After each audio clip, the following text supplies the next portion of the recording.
नमस्कार दोस्तों, कैसे हैं आप सब। उम्मीद करता हूं सब बढ़िया होंगे, अच्छे होंगे और इंतजार कर रहे होंगे अपने 5 मिनट मैजिकल शो का। मैं आपका जीएस जादूगर नवनीत नेहवाल लेकर आया हूं आप लोगों के लिए आपका 5 मिनट मैजिकल शो। और मैजिकल शो में जो मिलता है वो पेपर में दिखता है। इस चीज का आपको आइडिया हो गया, इसीलिए आप लोगों की संख्या, तादाद, मेरे पास आपका प्यार डेली बढ़ता जा रहा है। तो प्यारे बच्चों, आज का टॉपिक ऐसा 100% पेपर में दिखेगा जैसा। आ जाओ, अगर मैं बात करूं तो कुछ इंपोर्टेंट एक्ट की बात कर लो। ये 100% पेपर में आने वाले एक्ट होते हैं।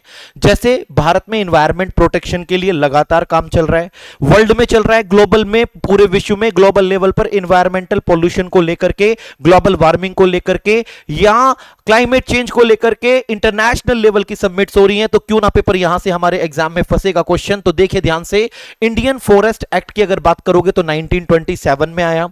वन जीव संरक्षण अधिनियम, इसके प्रोटेक्शन के लिए एक्ट आगे चल के 1972 में आया। और 1972 में भी स्टॉकहोम समिट 5 जून को हुआ था और 5 जून को इसीलिए वर्ल्ड एनवायरनमेंट डे भी मनाया जाता है।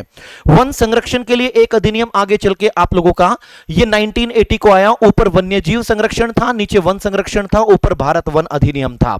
वायु प्रदूषण और इसके प्रिवेंशन के लिए और उसको कंट्रोल करने के लिए, इस वायु पोल्यूशन को, एयर पोल्यूशन को कंट्रोल करने के लिए 1981 में श्रीमती इंदिरा गांधी के टाइम पीरियड में ये एक्ट आए। तीनों के तीनों एक्ट श्रीमती इंदिरा गांधी के टाइम पीरियड के लिए हैं। इसीलिए कभी कभी क्वेश्चन आ जाता है कि भारत के उस प्रधानमंत्री का नाम बताइए जिसने एनवायरमेंट के लिए सबसे ज्यादा काम किया, तो श्रीमती इंदिरा गांधी आंसर होता है।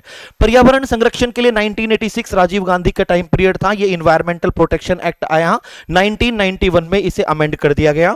राष्ट्रीय पर्यावरण ट्रिब्यूनल एक्ट 1995 में आया और वाइल्ड लाइफ प्रोटेक्शन के लिए रूल 1995 में देखने को मिला। बायोडायवर्सिटी एक्ट 2002, बायोडायवर्सिटी बहुत इंपॉर्टेंट टॉपिक होता है। वर्ल्ड में, विश्व में सबसे ज्यादा बायोडायवर्सिटी ब्राजील में है और पृथ्वी पर इक्वेटर में अमेज़न का जंगल सबसे ज्यादा बायोडायवर्सिटी का फॉरेस्ट जाना जाता है। और अमेज़न रिवर बेसिन को कहते हैं वर्ल्ड का सबसे ज्यादा बायोडायवर्सिटी वाला basin region. Agmark act important है, 1937 में आया। टाइगर प्रोजेक्ट 1973 में शुरू हुआ। केंद्रीय Ganga tribunal, central Ganga tribunal 1985 में बेटा। Water prevention and control of pollution cess act 1977 में दिखता है। राष्ट्रीय गंगा बेसिन प्राधिकरण या ट्रिब्यूनल 2009 में आया। एलिफेंट के प्रोटेक्शन के लिए जो प्रोजेक्ट आया 1992 में, इसे प्रोजेक्ट एलिफेंट भी कहते हैं। इको मार्क के लिए 1992 में ये एक प्लान आप लोगों का आ गया। नेशनल ग्रीन ट्रिब्यूनल 2010, राष्ट्रीय हरित प्राधिकरण। इन सभी चीजों की अगर बात करोगे, एनवायरमेंट से रिलेटेड, एनवायरमेंटल लाइफ से रिलेटेड, पेड़ से रिलेटेड, वन्य जीवों से रिलेटेड, अगर किसी भी चीज को कोई नुकसान पहुंचता है, क्लाइमेट को, एनवायरमेंट को नुकसान पहुंचता है, तो आप इसकी शिकायत, चाहे नदी में पॉल्यूशन की बात हो या किसी भी कूड़े कचरे से संबंधित बात हो या कोई भी पॉल्यूशन फैलाने वाली चीज से रिलेटेड, फैक्ट्री से रिलेटेड कोई भी इशू होगा, तो आप एनजीटी में जाकर के कर सकते हैं शिकायत। अरे सर, कौन सी एनजीटी में? इस एनजीटी में, नेशनल ग्रीन ट्रिब्यूनल, राष्ट्रीय हरित प्राधिकरण, स्थापना 2010 में हुई, हेडक्वार्टर न्यू दिल्ली में है। इसके 4 ब्रांचेस हैं जो मेन 4 शाखाओं के रूप में काम करता है, भोपाल, पुणे, कोलकाता, चेन्नई। यहां से क्वेश्चन बना हुआ है। अध्यक्ष इसके जस्टिस प्रकाश श्रीवास्तव, जो 21 अगस्त 2023 से अभी तक बने हुए हैं। चेंज होते ही आप लोगों को अपडेट कर दिया जाएगा। पहले अध्यक्ष के रूप में लोकेश्वर सिंह पांटा का नाम आता है।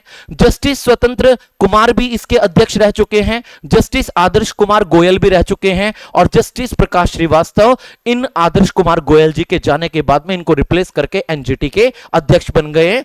एनजीटी के मामले में कितने समय के अंदर एनजीटी सुनवाई करेगा, ये आप लोगों का होमवर्क है, ये आप लोगों को होमवर्क में बताना है। लेकिन ध्यान से सुन लो बेटा, national green tribunal current affair इसलिए भी है क्योंकि पॉल्यूशन, प्रदूषण इस समय पीक पर जा चुका है। अगर मैं बात करूं आप लोगों से, 2-3 चीजें और मैं आपको बता देता हूं। इसका पर्पस क्या है? पर्पस से पहले समझिए, जो ग्रीन ट्रिब्यूनल है उसका उद्देश्य, एनजीटी की स्थापना करने वाला भारत तीसरा देश बन गया ऑस्ट्रेलिया और न्यूजीलैंड के बाद, ये भी याद रखिए। और एनजीटी का उद्देश्य बीच में रुक गया था। तो एनजीटी का जो पर्पस है, एनजीटी का जो उद्देश्य है, वो पॉल्यूशन को या एनवायरमेंटल पॉल्यूशन को फैलाने वाले कंपनी, फैक्ट्री, व्यक्ति, सभी चीजों को रिस्ट्रिक्ट करना, प्रतिबंधित करना। एनजीटी एक बहुत वाइड लेवल पर आपके देश के में काम कर रहा है।